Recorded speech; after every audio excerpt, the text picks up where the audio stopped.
أكن به وقد أمسك به.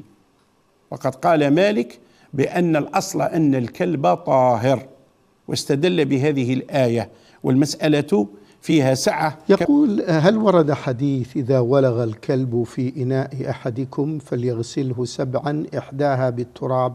حديث صحيح، هذا ورد فيه حديث صحيح في صحيح البخاري: إذا ولغ الكلب في إناء أحدكم فليغسله 7 وليعفره بالثامنة بالتراب أو السابعة أو أولاهن بالتراب. المهم أنه يجمع بين الطهورين، وهو الماء والتراب، لأن التراب طهور أيضا، ولذلك يتيمم به عند فقد الماء، فيجمع بين الطهورين، لأن نجاسة الكلب مغلظة فلا تزول إلا بجمع بين الطهورين. نعم.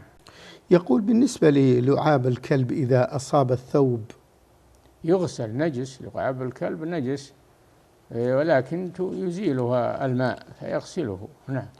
يقول: هل ورد حديث إذا ولغ الكلب في إناء أحدكم فليغسله 7 إحداها بالتراب؟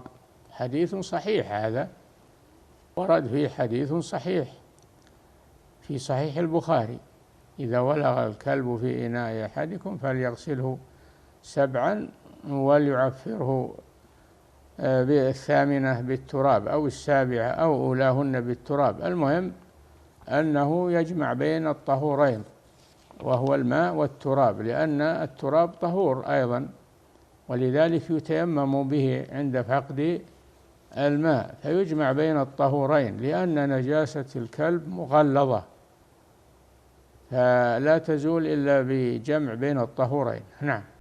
يقول: بالنسبة للعاب الكلب إذا أصاب الثوب يغسل، نجس، لعاب الكلب نجس، ولكن يزيلها الماء.